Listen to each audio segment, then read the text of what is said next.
नमस्कार, समय शिखर में आपका स्वागत है। मैं संजय मिश्र।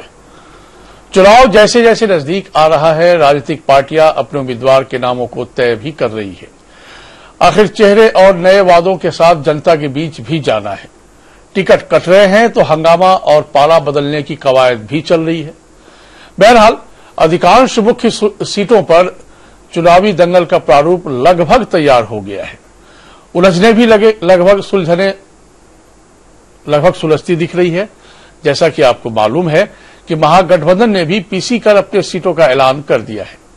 आरजेडी सबसे बड़े दल के रूप में 20 सीटों पर चुनाव लड़ने जा रही है। उसने माले को अपने कोटे पर लड़वाने का फैसला भी किया है। साथ ही आरजेडी में शरद यादव की पार्टी लोकतांत्रिक जनता दल विलय कर जाएगी। गठबंधन में गांठें सुलझती दिख रही हैं, लेकिन मधेपुरा, मधुबनी, दरभंगा जैसी संसदीय सीटों पर किस दल का कौन उम्मीदवार होगा, ये अभी मालूम नहीं है।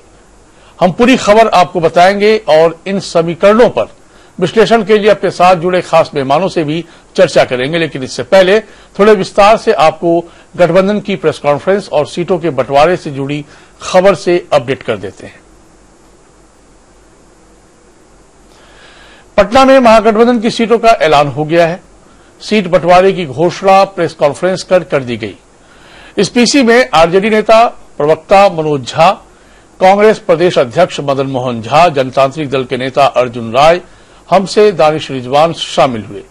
राज्य की 40 लोकसभा सीटों पर महागठबंधन में आरजेडी को 20, कांग्रेस 9, कुशवाहा की आरएलएसपी को 5 और जीतन राम मांझी की पार्टी हम को 3 सीटें मिली हैं। वहीं मुकेश सहनी की पार्टी वीआईपी को 3 सीटें मिली है। माले आरजेडी कोटे से 1 सीट पर चुनाव लड़ेगा। साथ ही ये कहा गया कि माले और शरद यादव की पार्टी का आरजेडी में विलय भी हो जाएगा। अब बड़ा सवाल यही है कि सीटों का बंटवारा तो हो गया, लेकिन मधेपुरा से आखिर कौन लड़ेगा, पप्पू यादव या शरद यादव? मधुबनी और दरभंगा से कौन लड़ेगा? औरंगाबाद की सीट पहले ही कांग्रेस के बदले हमको दे दी गई है। गया से जीतन राम मांझी चुनाव लड़ेंगे। वहीं नवादा से आरजेडी की विभा देवी चुनाव मैदान में उतरेंगी। जमुई से आरएलएसपी के भूदेव चौधरी चुनाव लड़ेंगे। साथ ही औरंगाबाद से हम के भूदेव चौधरी चुनाव लड़ेंगे। यानी यहां से कांग्रेस के निखिल कुमार का टिकट कट चुका है। पीसी में महागठबंधन के बड़े नेता मौजूद नहीं थे, लेकिन आरजेडी के प्रवक्ता मनोज झा ने बताया कि पीसी से पहले बैठक में तेजस्वी यादव, शरद यादव, जीतन राम मांझी समेत सभी नेता शामिल थे।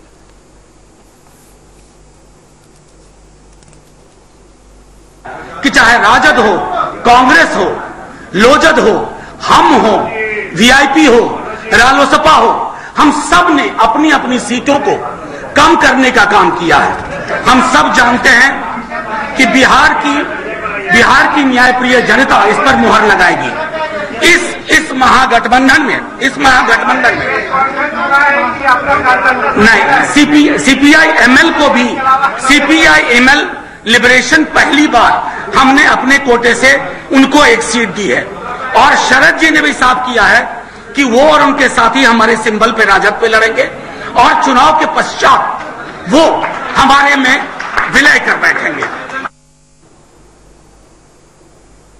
सीटों का विवरण इस प्रकार है: राजद 20, कांग्रेस 9, रालोसपा 5, हम 3, वीआईपी 3, माले राजद कोटा से 1 और जो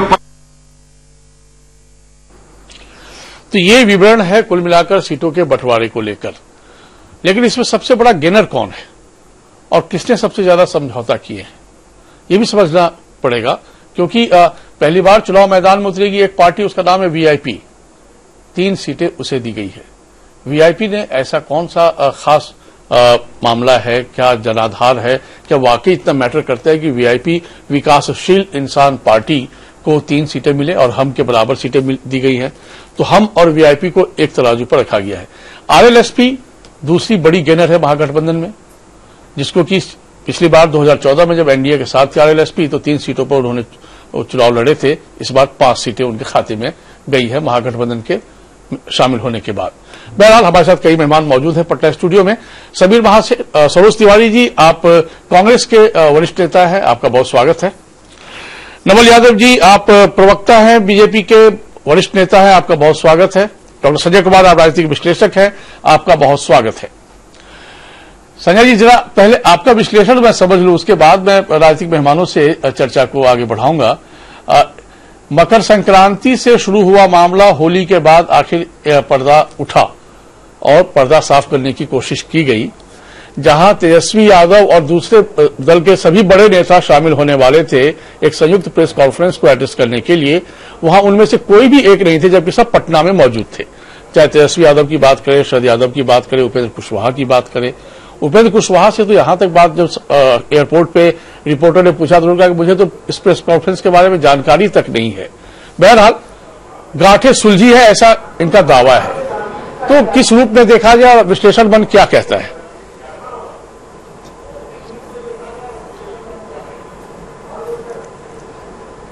नहीं, देखिए, ये तो जरूर है कि आरएलएसपी वीआईपी गेनर के तौर पर दिखी है।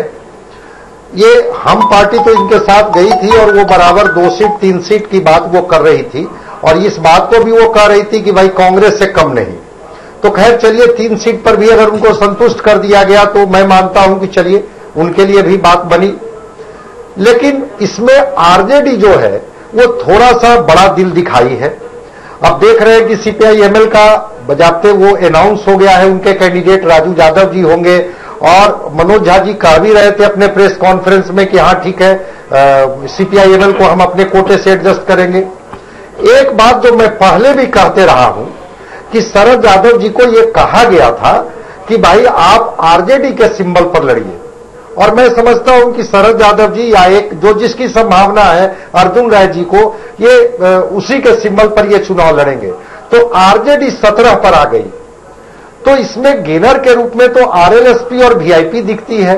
वीआईपी के बारे में तो हम लोग इस तरह का कयास लगाते थे कि अगर 1 सीट भी मुकेश सहनी को लड़ाया जाएगा तो शायद वो संतुष्ट होंगे, लेकिन उनकी झोली में 3-3 सीट डाल दी गई। अब उसके पीछे जो गणित होगा वो कौन सा गणित होगा, क्या साधने की, जातीय गणित को साधने की, सामाजिक गणित को साधने की, या जो उनकी जो ताकत है जिसके बल पर वो बड़ी रैलियां करते हैं, हेलीकॉप्टर से प्रचार प्रसार करते हैं, तो साधन के आधार पर उनकी सहमति मिली होगी कि महागठबंधन को प्रचार में हम अपनी पूरी ताकत झोंकेंगे। कारण जो रहा हो, लेकिन वो विनर दिख रहे हैं, गेनर दिख रहे हैं। तो इस तरह से हम लोग कह सकते हैं। हां, एक बात जरूर है कि जब सारी चीजें पहले से तय थी कि मौर्या होटल में जाकर के सारे बड़े नेता सामूहिक तौर पर प्रेस कॉन्फ्रेंस करेंगे, वो प्रेस कॉन्फ्रेंस नहीं करना कहीं न कहीं तो महागठबंधन में थोड़ा पेच दिखता है। जी बिल्कुल, कि आखिर क्यों मनोज झा को जाना पड़ा प्रेस कॉन्फ्रेंस को संबोधित करने के लिए, क्यों रामचंद्र पूर्वे जी को जाना पड़ा। कोई इन पार्टियों के बड़े नेता, शरद जी तो बजाते इसी के लिए पटना आए थे, फिर भी वो प्रेस कॉन्फ्रेंस में नहीं गए। तो क्या कारण है, ये तो अंदर खाने की बात है और इसमें कयास ही लगाया जा सकता है, कुछ कहा नहीं जा सकता है। लेकिन हां, जो सीटों का बंटवारा दिख रहा है, उस सीटों के बंटवारे के बारे में एक बात मैं स्पष्ट कर दूं कि सारी पार्टियां जो गठबंधन की पार्टियां हैं, उसमें वो पार्टियां जरूर गेनर के तौर पर दिखती है जिन पार्टियों को उम्मीद भी नहीं थी कि हमें इतनी सीटें मिलेंगी। जी बिल्कुल। सरोज तिवारी जी, दरअसल क्या है ना कि प्रेस कॉन्फ्रेंस में आपके प्रदेश अध्यक्ष मदन मोहन झा जरूर पहुंचे थे, लेकिन ये कैसी प्रेस कॉन्फ्रेंस कि कांग्रेस का एक भी बयान उस प्रेस कॉन्फ्रेंस के जरिए नहीं लिया गया, सिर्फ एक चेयर पर वो बैठे जरूर नजर आए। तो और उसके बाद फिर क्या लोग समझे?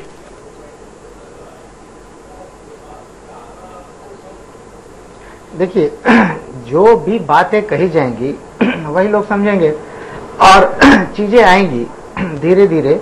कि जैसे अभी एक टारगेट हम लोगों के पास ये नहीं है कि कौन कितनी सीटें लेगा, कितनी सीटें लड़ेगा। हो तो गया। एक शुरू दिन से मैं हमेशा से कहता रहा हूं कि 40 सीट पे महागठबंधन लड़ेगा, सिंबल में भी कि ये हो वो हो वो हो, और ये 40 सीट पे हम लोग लड़ेंगे बड़ी मजबूती से, क्योंकि लक्ष्य एक ही है कि एक निरंकुश सत्ता शासन को, जो 47 दलों का गठबंधन है, और वो गठबंधन एक बहुत निरंकुशता से शासन चला रहा है, जिसमें निश्चित रूप से सारी तरह की संस्थाओं को खतरा है, उनको काम करने नहीं मिल रहा है, उसको हटाना है, उसका एक अल्टरनेट हमको देना है। और ये अल्टरनेट जो निश्चित रूप से बाकी अन्य कई दल राज किए हैं हिंदुस्तान पे, लेकिन कभी भी इस तरह की समस्या नहीं आई थी।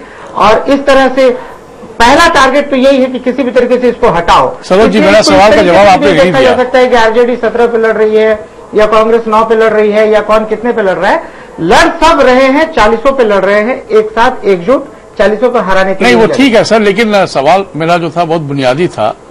मदन मोहन जी भी ठीक ठाक ही बोलते हैं और कांग्रेस को रिप्रेजेंट वहां कर रहे थे, ज्वाइंट प्रेस कॉन्फ्रेंस बुलाया गया था, तो कम से कम चलिए नहीं बड़े नेता तो कम से कम प्रदेश के को लीडरशिप तो आपके वही दे रहे हैं। पहले से तय होता है एक्चुअली साहब। देखिए, ज्वाइंट प्रेस कॉन्फ्रेंस का मतलब ये होता है कि बारी बारी से सब कुछ अपनी बात रखेंगे।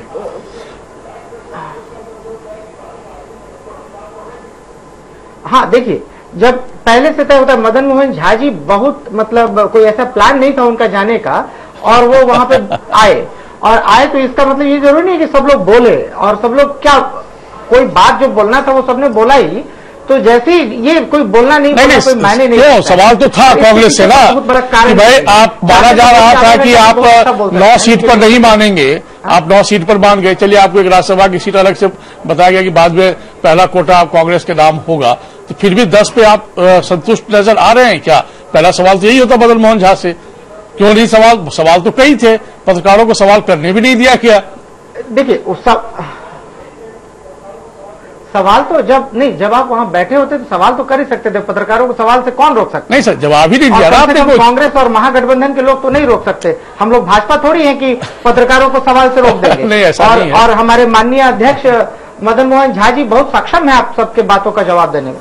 अच्छा तिवारी जी, ये बताइए कि दरभंगा मधुबनी का मामला सुलझ गया है? देखिए, जो भी सुलझा है, जैसे आज आपको कुछ बताया गया निश्चित रूप से बताया जाएगा, और जैसे जैसे कोई चीज सुलझेगा और वो चीज निश्चित रूप से आपको बताया जाएगा, और बतौर प्रवक्ता हम लोग भी बताएंगे आपको। तो मतलब ये किस तरह की गांठ सुलझी है जहां अभी भी नजर आ रही है? कि चूंकि 40 सीट पे हम लोग बहुत अच्छी कंडीशन में होते हैं लड़ाई करने के, जीतने के, लेकिन बात यह होता है कि कौन विनेबिलिटी है, कैसे गठबंधन बनाया जाए कि सबका साथ मिले। जैसे आप बीजेपी को देख लीजिए, 22 से 17 आना पड़ा, वो क्यों आना पड़ा होगा, क्या मजबूरी थी? वो और 2 वाले को 17 पे ले जाना पड़ा, वो क्या मजबूरी होगी? बीजेपी के बारे में कई कहानी हम लोग चर्चा कर चुके हैं, फिलहाल तो आपको समझे ना, तो हम लोगों को भी करना पड़ता है। अच्छा सर, एक और सवाल का जवाब दीजिए। हाँ, इसीलिए मैंने कहा कि हमारे यहाँ पे ये बात ही नहीं थी। नवल जी के पास मैं भी आऊंगा, पहले एक और सवाल का जवाब आपसे ले लूं सर। बार 2014 में आरजेडी 27 सीट पे लड़ी थी। सर सुनिए ना, आरजेडी मैं समझ गया सर, एक सवाल का जवाब दे दीजिए ना। हम 9 पे अगर आए हैं और वो 27 से 17 पे आ गए हैं, तो मामला तो है कुछ। सर ये बताइए ना कि ये वीआईपी पहली बार किस्मत आजमाएगी चुनाव मैदान, एडजस्टमेंट का, ठीक ना? ये वीआईपी पार्टी जो है विकासशील इंसान पार्टी, देखिए ये नेता लोग तय करते और हैं। नहीं, एक बार देखिए, बिहार तो जानना चाहता है ना सर कि इसलिए क्योंकि मतदाता हम ही लोग हैं, हम ही लोग वोट देंगे चाहे आप कुछ भी करें। तो हम जैसे नागरिक ये जानना चाहेंगे कि वीआईपी का क्या आधार है जिनको आपने ध्यान में रखकर 3 सीटें दी है?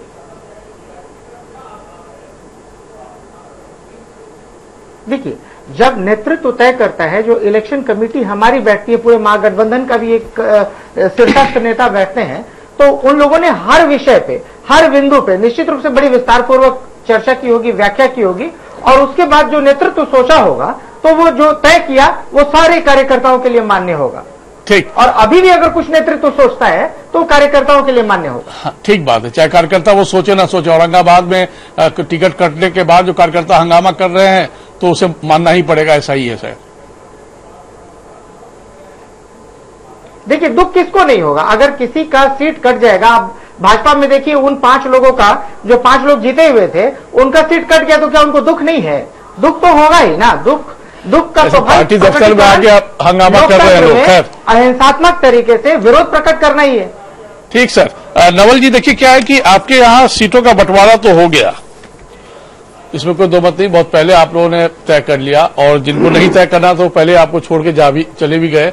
आज वो गेनर हैं महागठबंधन में, आप 1-2 करते रहे, यहां तो 5 सीटें उन्हें दी गई हैं।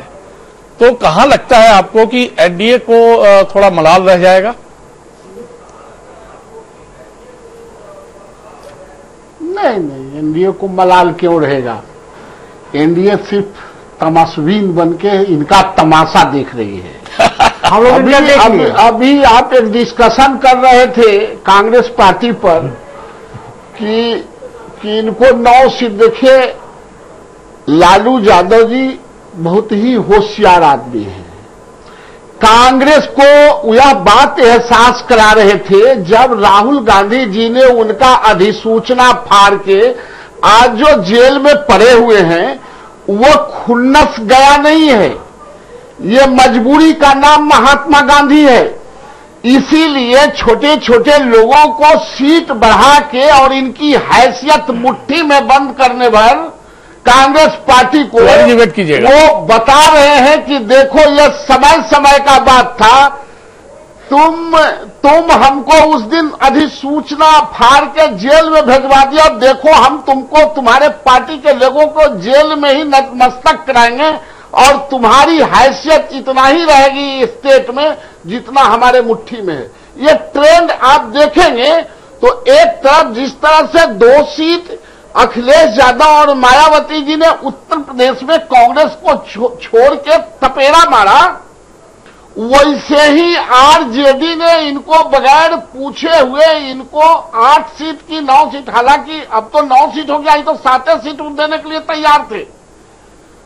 अब इनको पूछने वो नहीं गए, डिक्टेटर की तरह कर दिया, आपको लड़ना है तो लड़िए नहीं तो स्वाहा कीजिए।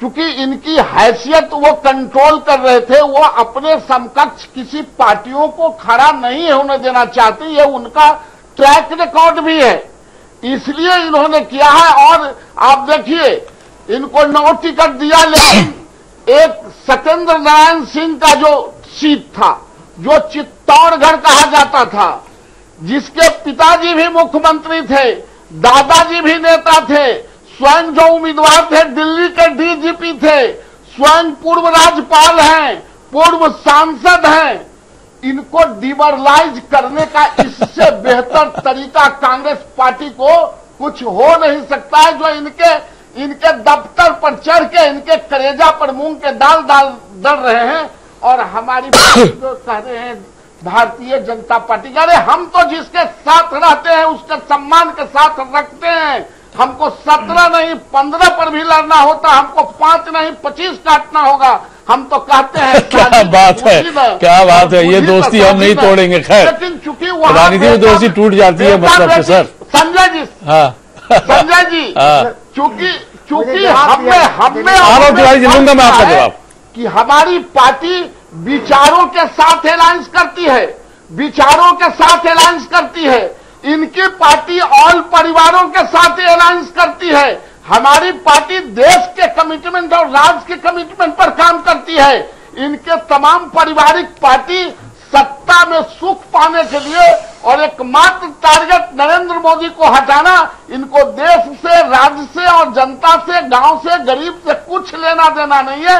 ये भारत का आवाम और बिहार का आवाम इनको जो रंग बदलते हैं ऐसे महागठबंधन, जैसे देहात पटना में एक जगह मैं गया था तो एक फूस के घर में लिखा हुआ था इंजीनियरिंग वर्कर्स, तो मैंने पूछा क्या है, कहा यहाँ गिरिल उड़ील बनता, हमें तो इतना बड़ा नाम रखने की क्या जरूरत थी। वैसे ही इनका महागठबंधन है। चलिए मैं आ रहा हूँ, अब मैं सरोज का लेता हूँ। ठीक सर, क्या सरोज जी मैं एक सवाल आपसे नहीं होता, सरोज जी क्या है ना, मैं आपको सवाल जोड़ देता हूँ। सरोज जी मुझे लगा कि इनका कथा समाप्त नहीं होगा। नहीं सुनिए ना, कथा इनकी समाप्त हो गई, क्योंकि इनको मैं इसीलिए सबसे आखिर में पूछता हूँ ताकि इनको प्रॉपर इनकी कथा सुन लें हम, तो अच्छा लगता है सुनने में। बोलते तो बड़े अच्छे हैं और रखते भी बात बड़ी शालीनता पूर्वक है। तो खैर मुझे बताइए सर कि जो बातें निकल कर आई हैं, आखिर यहाँ पर आप लोग प्रेस कॉन्फ्रेंस किए, कुछ तस्वीर साफ नहीं हो रही है। बहुत जैसे लग रहा है कि बहुत आपस में एक जैसे तैसे बैठकर बता दिए कि चूंकि अब लंबे समय से कह रहे हैं कि अब हम बोलेंगे, अब हम पत्ता खोलेंगे। पत्ता आपने खोला जरूर, लेकिन ये पत्ता आधा अधूरा क्यों नजर आ रहा है?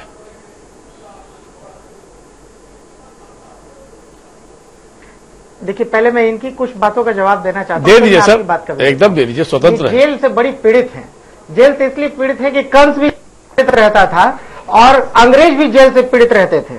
और जो जेल में जाता था, जेल का डर जो है कंस को, अंग्रेजों को बहुत ज्यादा लगता था। हम लोग के नेता जाते थे, महात्मा गांधी, नेहरू वगैरह जेल, तो अंग्रेज डर जाते थे। तो ये लोग भी डर रहे हैं, इसमें कोई बड़ी बात नहीं है। अच्छा देखिए, आज बड़ी बड़ी बातें ये लोग कर रहे हैं ये सोचिए लालू जी महात्मा गांधी की कैटेगरी में आ गए। ऐड करके हाथ आंख मुंह सब ऐड करके 2 वाला 17 पे गया, महात्मा गांधी के कैटेगरी में लटक कर देखिए, लालू जी लटक के तरह नहीं रखे हैं। अब ये बोलेंगे लटक रखे हैं और हम सब बात ये है कि डर लटक न होगा, मैं ये डर दिखा लटक के चलने वाले हैं, करने वाले हैं। कंस को भी डर था कि श्री कृष्ण जेल में हो जाएंगे, क्या होगा, तो डर था, कंस को डर लगता था। कोई बात नहीं है, मोदी जी को भी लगता है, लालू जी कृष्ण जी हो गए। और सबसे बड़ी बात है कि 2 सीट वाला इनका नाक ऐड करके, कान ऐड करके 17 सीट पे पहुंचा और ये 22 सीट से 17 पे आ गए और इनको वहां पे शर्म लाज लिहाज कुछ नहीं लगा और उस समय ये बड़ी बलशाली बन रहे थे। अभी हमको ज्ञान दे बाबू का वहां आपका निखिल बाबू की मुख्यमंत्री जिसको पूरा परिवार हो गया। नवल जी बोले दीजिए, उनको बोले दीजिए, आपने बोल दिया है। नवल जी प्लीज। महात्मा गांधी हो या निखिल कुमार हो, ये उन्हीं को पूछेंगे। लेकिन मैं जो पानी पी लीजिए सर, पानी पी लीजिए आप लोग। बातें थी बड़ी मजेदार। देखिए इस प्रेस कॉन्फ्रेंस से मैं आपकी बात का ही जवाब दे लेता हूँ। आज आपने रखा नहीं है, पानी पिला दिए हैं आप। मैं एक बात लालू जी बगल में पिलाने लगते हैं, लेकिन एक बात बड़ी स्पष्ट तरीके से बता दूं कि जो भी होगा हमारे यहाँ ही वैचारिक साम्य है, यहाँ नहीं है वैचारिक साम्य। अगर आप जदयू को देखें, एलजेपी को देखें तो वो कहीं ना कहीं गैर सांप्रदायवाद की बात करते, सांप्रदायिकतावाद की बात करते हैं और ये सांप्रदायिक पार्टी है, सब लोग जानता है। और वहां पे क्या वैचारिक मेल है, यहाँ वैचारिक मेल है। अब मैं आपसे एक सवाल करूं, तिवारी जी, भगा देना चाहिए था अपने यहाँ से। मैं आपसे सवाल करूं, परिवारवाद की बात करते हैं, एलजेपी का तो सारा कैंडिडेट ही परिवार का होता है। सर मैं आपसे सवाल करूं? हाँ बिल्कुल। हाँ प्लीज सुन लीजिएगा और जो जैसा उचित लगा जवाब दीजिएगा। आपने कहा कि हमारे यहाँ ज्यादा वैचारिक समानता है। हल्के हल्के इनको कहिएगा, आपने ये बहुत जले हुए संजय जी अब सुनने दिया जाए। संजय जी सवाल जो कीजिएगा थोड़ा हल्का हल्का कीजिएगा, ऐसे ही अंदर से मैं बहुत भारी सवाल ले लूंगा आपका, चिंता मत कीजिए। नहीं कोई नहीं सर, मैं कमजोर आदमी। सवाल होता है ना, भारी होता है ना हल्का होता है, वो तो लेने वाले पर है। बहरहाल सर ये मैं इसलिए सवाल आपसे पूछना चाह रहा हूँ कि आप ये कई बार राजनीति में एक बात निकल कर आती है जो बार बार चर्चा के दौरान आप लोग भी कहते हैं कि वैचारिक समानता है, एक तो आप ये कहते हैं, आपकी यहाँ मेलजोल ज्यादा है विचारों को लेकर, ठीक। इधर एनडीए में बस एक सांप्रदायिकता है और अवसरवादिता है, ये भी आप कहते हैं। सर मुझे बिहार जानना चाहता है, 2019 से पहले जब लोकसभा चुनाव था उस वक्त मुकेश सहनी कहां के किसके साथ थे?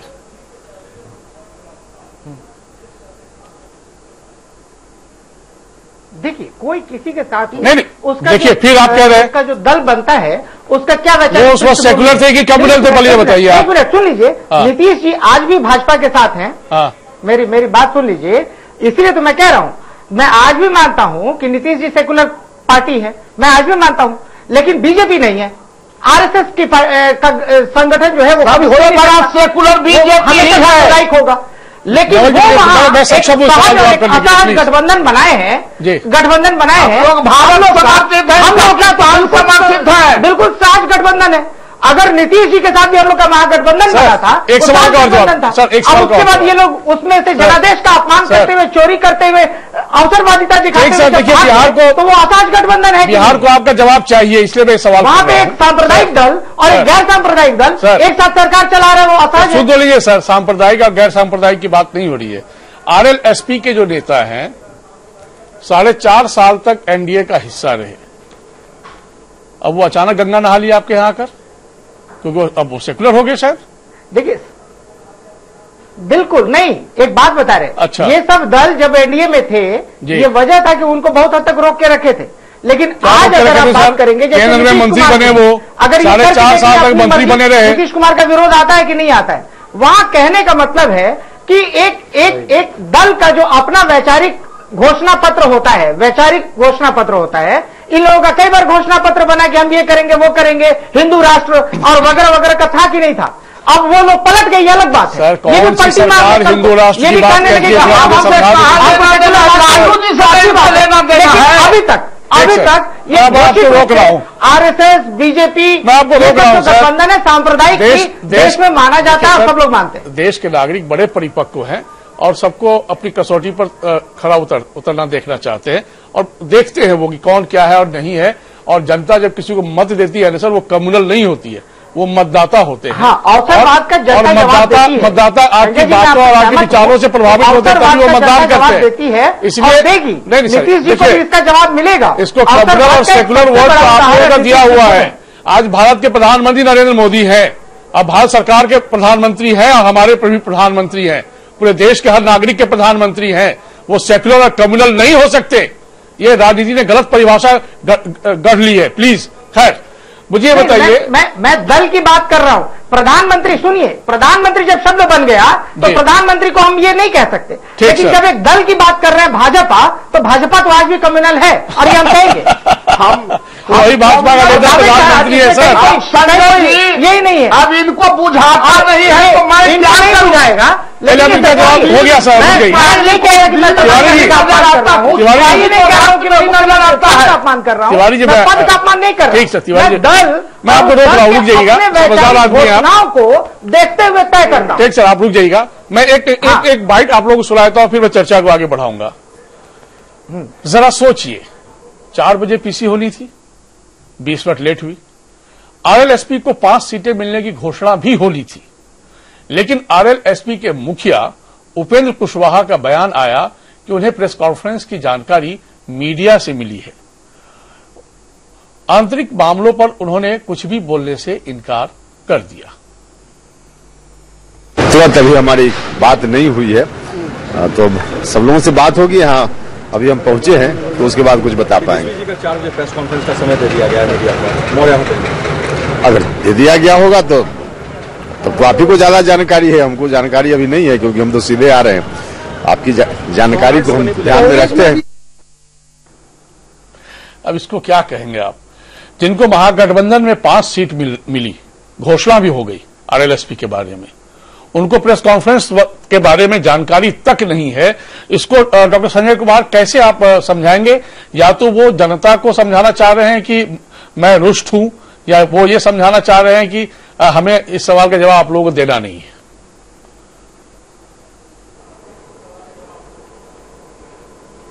नहीं, वो बताना ये चाह रहे हैं कि हमको इस सवाल का जवाब नहीं देनी है, चूंकि वो बहुत ये नहीं थे, कॉन्फिडेंट नहीं रहे होंगे कि हमारे हिस्से में कितनी सीटें आएंगी। इस वजह से वो सवाल को टाल गए होंगे। और जब प्रेस कॉन्फ्रेंस में जब चीजें हो गई, उसके बाद हो सकता है कि वो बेहतर तरीके से डायलॉग करें या संवाद करें। एक चीज और देखे होंगे प्रेस कॉन्फ्रेंस में कि प्रेस कॉन्फ्रेंस को बहुत जल्दी कंक्लूड कर दिया गया। बिल्कुल ठीक है, वो प्रेस के लोग आए और उनके सामने जो लोग मुखातिब हुए तो एक लिस्ट पढ़ा गया, और लिस्ट पढ़ने के बाद तुरंत वो प्रेस कॉन्फ्रेंस को आगे के सवाल के लिए मैं नहीं समझता हूं कि और समय पत्रकारों को दिया गया। तो इतनी हड़बड़ी क्यों दिख रही थी प्रेस कॉन्फ्रेंस में, थोड़ी बात यह भी हमें समझ में नहीं आ रही है। तीसरी चीज देखिए, बात करने के लिए जो आपने एक चीज कहा कि जनता बड़ी परिपक्व होती है, मैं पूरी तरह से सहमत हूं।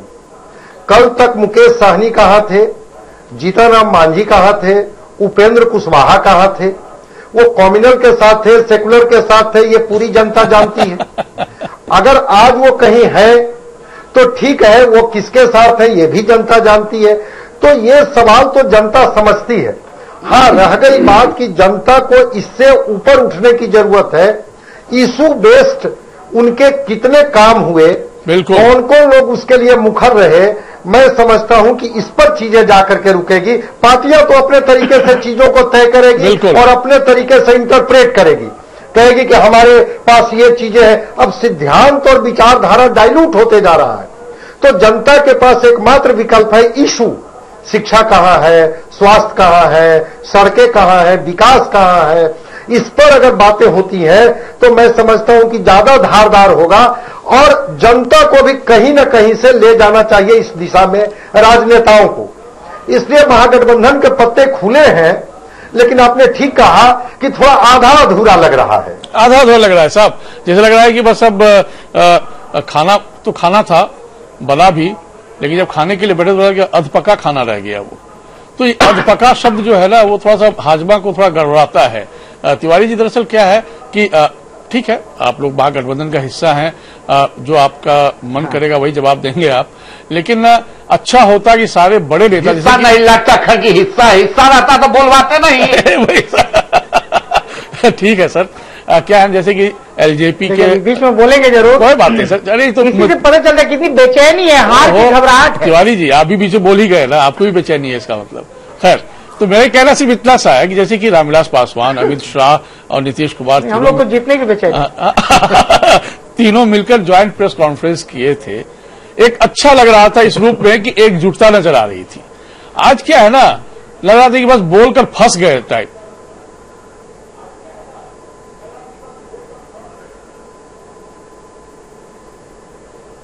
अच्छा, मेरे से पूछ रहे हैं? जी आप ही से सर, और किससे पूछूंगा इस वक्त? दे दीजिए ना जवाब। नहीं देखिए, कोई बोल के फंस गए वाली बात नहीं है। देखिए, नेता जब भी कोई भी तय करता है ना कि हमको ये करना है, अगर किसी ने तय किया होगा कि हमको महागठबंधन पीसी करना है तो पीसी किया गया।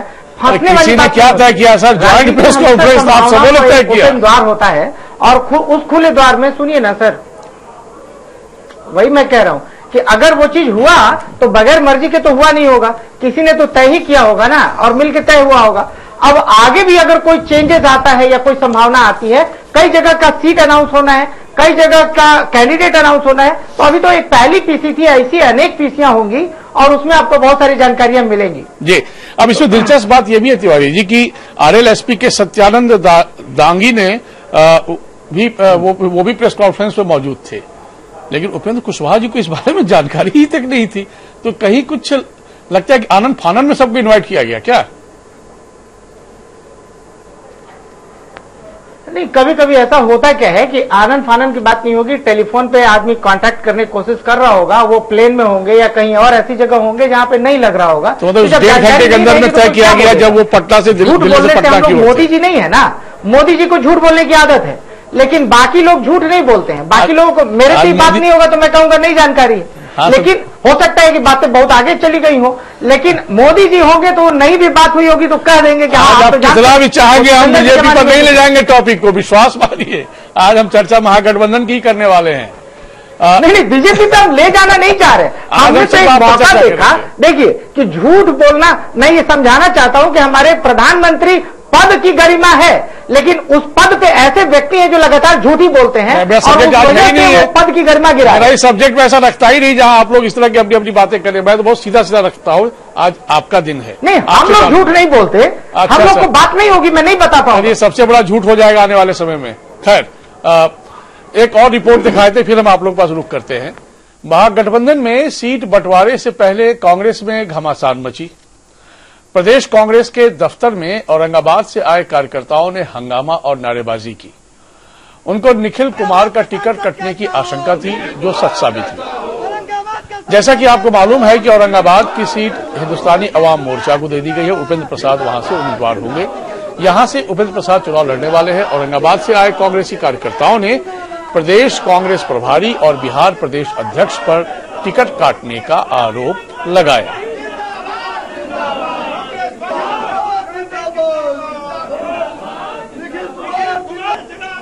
औरंगाबाद से कांग्रेस न हो, ये कल्पना ही मुश्किल लगती है। सन 1984 तक सत्येंद्र नारायण सिन्हा कांग्रेस से लगातार चुने गए। औरंगाबाद संसदीय सीट को मिनी चित्तौड़गढ़ भी कहा जाता है। वो इसलिए क्योंकि यहां 1952 से सिर्फ राजपूत उम्मीदवार ही जीते हैं। कांग्रेस के सत्येंद्र नारायण सिंह के परिवार का यहां दबदबा रहा है।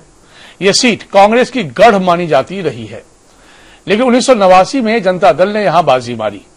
2014 में यहां बीजेपी ने जीत का परचम लहराया। बाद में 1999 में श्यामा सिन्हा और 2004 में निखिल कुमार के साथ कांग्रेस यहां वापसी भी कर पाई थी। पहले यहां राजपूत वोटरों की संख्या सबसे अधिक थी।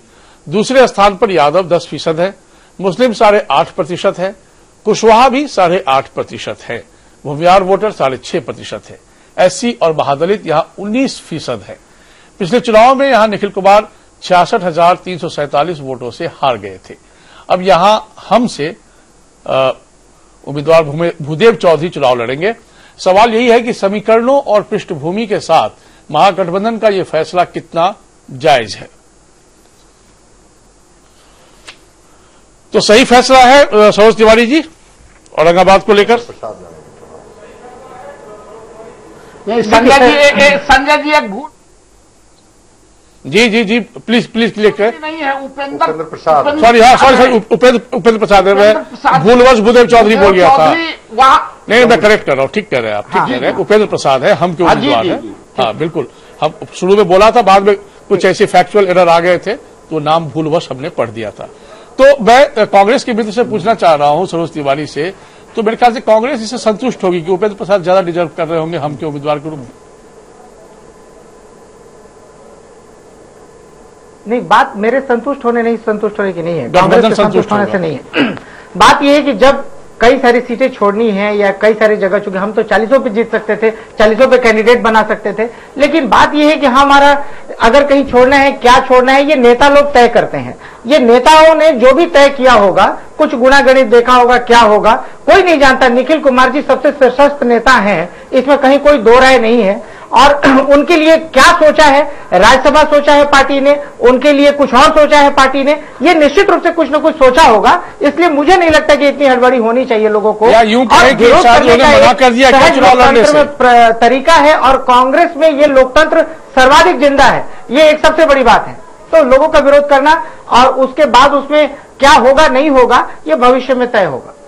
तो साहब, यदि औरंगाबाद, कौन जानता है कि वो राज्यपाल रहे हैं, फिर से राज्यपाल हूं, कौन जानता है वो राज्यसभा के सदस्य हूं, कौन जानता है सर कि आप सारी सीटें जीत ले, कौन जानता है कि आप सारी सीटें हार जाए। सर ये तो हेतु अद्भुत वाली बात हो गई ना, कौन जानता है कल क्या हो, तो फिर चर्चा ही इसी वजह नहीं सर, हम लोग जीते भी हैं साहब, कई बार जीते भी है, कई बार हारे भी है। हार और जीत से कांग्रेस पार्टी नहीं घबराती। बिल्कुल, कांग्रेस पार्टी का लक्ष्य एक है कि देश सुरक्षित रहना चाहिए। कांग्रेस पार्टी का लक्ष्य एक है कि हमारा देश विश्व में सबसे समृद्ध और अच्छा माना जाने वाला देश हो। सिर्फ पहले चरण की तस्वीर साफ हो पाई डॉक्टर संजय कुमार, ऐसा क्यों हुआ, क्यों नहीं बाकी चरणों पर थोड़ा गौर किया गया? इसका मतलब जिच बचा हुआ है पूरा, 6 चरण और होने उसके अलावा नहीं, चूंकि पहले चरण तो चूंकि अब चुनाव बहुत जल्दी 11 अप्रैल को चुनाव होना है, इसलिए पहले चरण को तो किसी भी कीमत पर इनको स्पष्ट करनी थी। 25 तारीख एक डेट बचता है इनके सामने, तो इसलिए वो तो ठीक है कि हो सकता है कि अभी जैसे एनडीए का भी पत्ता नहीं खुला है कि कौन लोग कौन सीट पर चुनाव लड़ेंगे। अभी ठीक है, सीटों का बंटवारा हो गया है, दलों के हिस्से में चीजें चली गई हैं, लेकिन व्यक्ति कौन होंगे कहां से, ये पत्ते अभी नहीं खुले हैं। हो सकता है कि महागठबंधन भी अपना पत्ता नहीं खोलना चाहता हो, वो पहले फेज के पत्ते को ही खोल रहा हो। लेकिन एक सवाल जो बड़ा धारदार सवाल आप कर रहे हैं, ये एक सवाल है कि औरंगाबाद की सीट आखिर कांग्रेस क्यों छोड़ने पर सहमत हो गई। निखिल कुमार जी से भी इंटरव्यू लोग ले रहे थे, वो भी कह रहे थे कि मैं भी नहीं समझ पा रहा हूं कि आखिर इस सीट पर क्यों कांग्रेस से यह सीट लेकर के हमको दे दिया गया। ये एक सवाल है। और कांग्रेस का तो करीब करीब वो जीती हुई सीट है। ठीक है, कांग्रेस वहां हारी भी है औरंगाबाद में, लेकिन अधिकांश समय कांग्रेस वहां पर जीती है औरंगाबाद में। और वो जीती हुई सीट को कांग्रेस क्यों सैक्रिफाइस कर दी, कौन सी परिस्थितियां इनके सामने आ गई, ये तो कांग्रेस के लोग ज्यादा बेहतर बता पाएंगे। लेकिन हां, ये सवाल आपका बड़ा लाजमी है कि आखिर कांग्रेस जो श्योर सीट जिसको माना जाता है कि वो सीट आप जीतते रहे हैं, आगे भी जीतने की संभावना है, उन सीटों पर आप कंप्रोमाइज क्यों करते हैं। और उसके साथ साथ एक और जो महत्वपूर्ण बात है कि एक जातीय सेंटिमेंट का भी वोट वहां पड़ता है और उसका प्रभाव पूरे बिहार में होता है। औरंगाबाद के बारे में जो आपने कहा कि मिनी चित्तौड़गढ़ माना जाता है, निश्चित रूप से माना जाता है, और उसके सेंटिमेंट का सकारात्मक और नकारात्मक दोनों प्रभाव पूरे बिहार के अन्य लोकसभा क्षेत्रों पर पड़ता है। अब उसके बाद भी ठीक बात है कि परिस्थितियां रही होंगी, क्यों कांग्रेस गठबंधन की राजनीति है, बहुत जगह इसलिए पत्ते नहीं खोल रही है पार्टी, इसके पीछे तो कारण हो सकता है। जी नवल जी, क्या है ना कि जैसे आपके यहाँ गिरिराज सिंह जी बड़े दुखी हो गए हैं बेचारे, वो कुछ बोलते हैं फिर दिल्ली तलब किए जाते हैं, उन्हें मनाने की कोशिश की खबर आती है, और अब माने हैं कि नहीं माने आप ही लोग बताएंगे। अब सब ठीक ठाक हो गया है एनडीए में जो आप लोगों ने ऐलान किया है? नहीं, ये सब जो चलाते हैं वो आपके चैनल वाले लोग चलाते हैं। हमारे यहाँ कोई नहीं मानने वाले नहीं है। सीट ट्रांसफर होता है वो भी जानते, हम भी जानते और आप भी जानते। मैं आपको कुछ प्रश्नों का मैं जवाब देना चाहता हूं। अभी आप कह रहे थे कि प्रेस कॉन्फ्रेंस में आप लोग की प्रेस कॉन्फ्रेंस में साझा प्रेस कॉन्फ्रेंस था तो किसी ने बोला नहीं, और जब एनडीए का प्रेस कॉन्फ्रेंस था तो रामविलास जी, अमित शाह जी, नीतीश जी, ये सारे बड़े लोग एक साथ खड़ा होकर, देखिए एनडीए अपने पार्टनर को समान रूप से प्रतिष्ठा देता है और लेता है, और ये जो महागठबंधन है इनको ये लोग लटक मान के चलते हैं कि ये जाएंगे कहां, ये लटक को हमारे ही पोछी धर के बतरनी पार होना है। वरना संजय जी, जहां से पूरे बिहार में ठाकुरों का संदेश जाता था चित्तौड़गढ़ से सत्येंद्र बाबू से, अनुग्रह बाबू से, जिसके परिवार का, सत्येंद्र नारायण सिंह के परिवार का कोई ऐसा आदमी नहीं है जिनके घर जो भारत के पार्लियामेंट में नहीं गए, कांग्रेस को सेवा नहीं किया हो, और उसको काट के कह रहे हैं कि पता नहीं नेता को क्या हो गया। अरे आपके नेता को कुछ होगा क्या? आपका नेता में नेतृत्व है। देखिए, जब से अखिलेश आए हैं कांग्रेस में, वो राजपूतों को आइसोलेट करके एक नया जमात खड़ा करना चाहते हैं, और बिहार के राजपूतों को इससे बड़ा इंसल्ट कि छोटे साहब के बेटा जो खुद भी फॉर्मर गवर्नर है, एमपी है, उनकी पत्नी रही है एमपी, उनकी मां रही है एमपी, और उसको टिकट के लिए लाले पड़ जाए, इससे बड़ा इंसल्ट कांग्रेस पार्टी को लटक होने अच्छा, टिकट उनका करता है, दर्द आपको क्यों हो रहा है? सकता है, और ये तुलना हम लोग, हमको दर्द नहीं होना, मैं तो आप पूछ रहे हैं तो मुझे कहा नहीं समझ रहे। किसी खास जाति को आप नहीं कीजिएगा, किसी खास जिसका राजनीति में डोमिनेशन रहा है, भूमिहार को आप देखे नहीं, सदाकत आश्रम में सारे ठाकुर बोल दिए हैं। ठीक सर, डर से कह रहे हैं मैं अगले सवाल की ओर आऊं। जा सकते हैं नवल जी, लोकसभा में अगले सवाल की ओर बताइए तो जी, मैं अगले कितना आसानी से ठीक है, मैं समझ गया सर, ठाकुरों को सीट को ले रहे हैं। मैं समझ गया। आप बड़ी तारीफ कर रहे हैं कांग्रेस के उन नेताओं की, बड़ा अच्छा लग रहा है सुनकर, मकसद भी यदि वही हो तो ठीक है। बहरहाल सरोज तिवारी, ये बताइए कि लेफ्ट फैक्टर एक माले को एक सीट के साथ विलय करने की बात या चुनाव लड़ाने की बात आरजेडी कोटे से कहकर वामपंथ संतुष्ट होगा क्या? सीपीआई तो पहले ही कह रहा था कि हम 5 या 6 सीट से कम पे नहीं मानेंगे। देखिए, सबको संतुष्ट करने की अधिकांश कोशिश की गई है और करी जाएगी, आगे भी अगर जरूरत पड़ेगा तो किया जाएगा। चुनाव के बाद भी कोई ये नहीं है, चिंता की बात नहीं है, और हमारे यहाँ सब लोग राजी हैं, खुशी से हैं, और कोई भी एक भी अनर्गल बयान नहीं दे रहा है। कोई ऐसा नहीं है कह रहा हो, नाराज है, कह रहा हो कि जाके प्रदेश अध्यक्ष से पूछिए, मैं कार्यकर्ता हूँ, था रहूंगा वगैरह। बताइए, ऑफिस में आग लगा रहा है, कोई नहीं बता रहा है। विरोध हमारे यहाँ लोकतांत्रिक दल है, हमारे हिस्सेशाही नहीं चलता। सर ये बताइए ना, लेफ्ट को कितना आप करीब ला पाए? हमारे यहाँ लोकतंत्र है और लोकतांत्रिक तरीके से चलता है। अच्छा, ये देखिए चलता है, लटकन किस तरीके से नीतीश कुमार के नवल जी प्लीज, अभी दूसरे को मैं जवाब ले लेता हूँ, समझते नहीं है। नवल जी मैं आग्रह कर रहा हूँ प्लीज, तो अपने ऊपर भी 4 उंगली ले लेते हैं।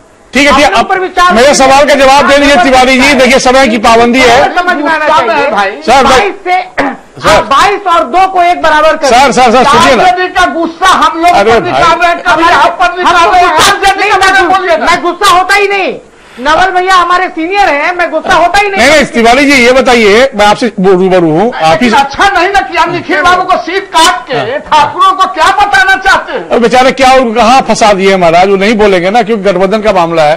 तिवारी जी भाई अब गिरिराज सिंह को तय करके भूमिहारों को क्या बताना चाहते हैं? खैर हो गया, चलिए ठीक है। तिवारी जी बताइए, मैं लेफ्ट के बारे में बार बार इसलिए हमारे यहाँ कुछ नहीं है। नवल जी प्लीज, नवल जी प्लीज, नवल जी को उठा बढ़िया नहीं हुआ। नवल जी ठीक है, प्लीज रुक जाइएगा, बस 2-3 मिनट हमारे पास लग गया है, 4 मिनट। मुझे तिवारी जी इसलिए जानना है, शाहनवाज हुसैन को इधर उधर भगा रहे हैं। सरोज तिवारी जी ये बताइए कि लेफ्ट फैक्टर वाकई बिहार से अब आउट हो गया है लगता है, क्योंकि आपने एक सीट वाले को देकर जैसे मानो कि आपने ऑबलाइज किया है। बेगूसराय पर कहां किसकी दावेदारी होगी? जाहिर है आरजेडी नंबर 2 पोजीशन भी थी तो वही वहां से लड़ेगी, तो फिर कन्हैया कुमार का क्या फ्यूचर है? देखिए सर, सवाल है अब पप्पू यादव को तो आपने महागठबंधन से दूर कर दिया, क्या कांग्रेस कोटे से पप्पू यादव को उन सीटों पर चुनाव लड़ने का मौका मिलेगा जहां वो जीते हैं? मधेपुरा, ये बिहार जानना चाहता है सर, और कब तक बिहार उलझे रहेगा इसी में? अब तो चुनाव प्रचार भी आप लोगों को करना है। बिल्कुल जानना चाहता है जी, बिल्कुल बिल्कुल। मैं लालू यादव के बिल के खिलाफ एक को कैंडिडेट दिए ना, तो बिहार से आप ही बोलिएगा या मेरे से पूछा जाएगा? जवाब डबल जी प्लीज। रोज दिन तो आप लोग बोलते ही हैं। हाँ ठीक, बोलिए। सबका टाइम खा के। लेकिन मैं एक चीज बोलता हूं कि देखिए, उदाहरण मैं अपने तरफ से लेने के बजाय मैं बीजेपी से लेकर के नवल भैया को खुश कर देता हूं। हाँ, दीजिए। इनकी पार्टी भी समझती है कि 40 सीट लायक है कि नहीं समझती है। अगर ये 27 सीट पिछली बार लड़े थे और अब 17 पे आ गए, और उसके लिए छोड़े हैं जो 2 पे था, इनको छोड़िए नहीं रहे हैं। लालू पे था, मतलब कहीं ना कहीं जब गठबंधन बनता है तो एक गठबंधन में देखा जाता है कि सबको हो सकता है समुचित जगह ना मिले, संभव है, लेकिन चूंकि वैचारिक यूनिटी होती है, एकता होता है, और उसमें लोगों को तय करना होता है कि अभी हमारा प्राइमरी टारगेट क्या है।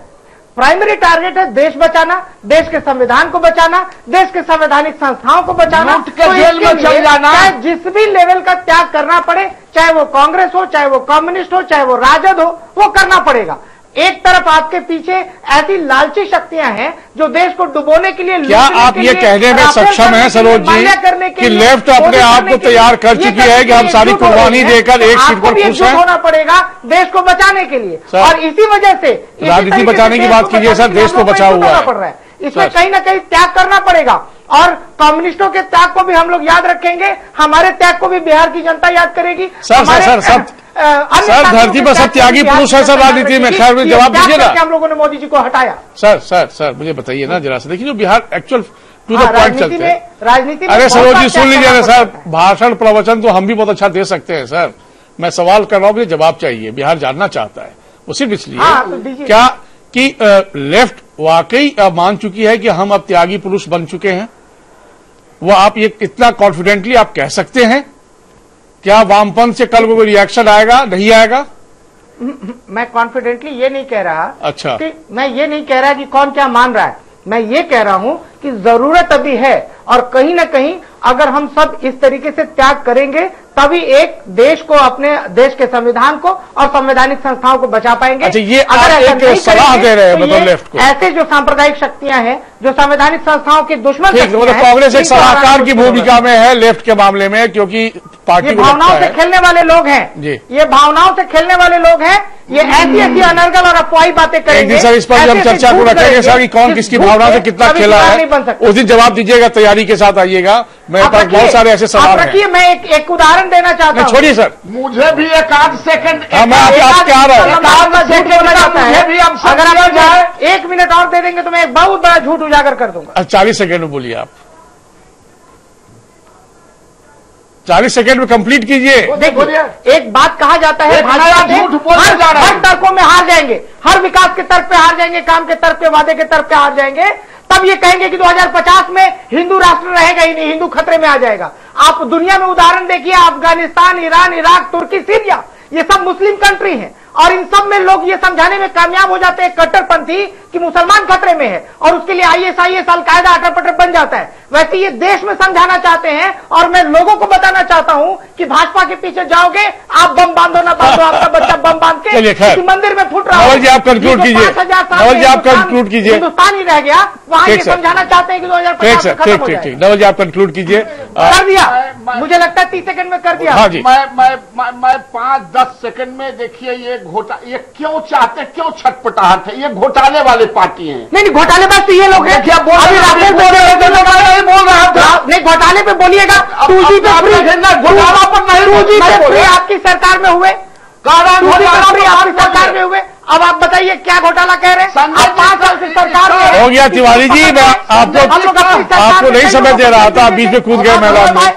आप एक आदमी को जेल नहीं भेज पाते हैं, नाम कैसे लेते हैं घोटाले का? ठीक सर, चलिए। नाम लेने लायक नहीं है, मैं बोलने नहीं दूंगा इन लोगों को। अगर ये घोटाला नहीं बोलना तो घोटाले में किसी घोटाले नहीं, धन्यवाद कर रहा हूँ। बता दीजिए, आप तो मीडिया के लोग हैं। हो गया सर, घोटाले पे बात आज नहीं होगी, आज महागठबंधन पे बात हो रही है। जैसा पे चलिए, बहुत शुक्रिया सर, सब जेल चले जाए। सरोज जी बहुत धन्यवाद, बहुत धन्यवाद नवल जी आपका, बहुत धन्यवाद डॉक्टर संजय कुमार आपका।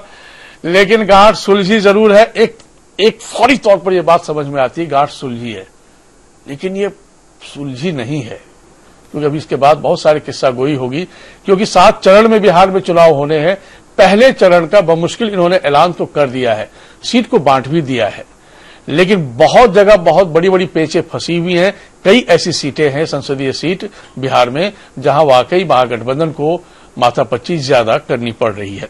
बहरहाल एक आईने की तरह, आईने में जो धूल पड़ी थी उसकी एक परत जरूर साफ हुई है महागठबंधन की, लेकिन कई धूलें और भी चढ़ी हैं, क्योंकि सभी बड़े नेता इस प्रेस कॉन्फ्रेंस से दूर रहे, यानी कि मन में बहुत कुछ अभी बाकी है। नमस्कार।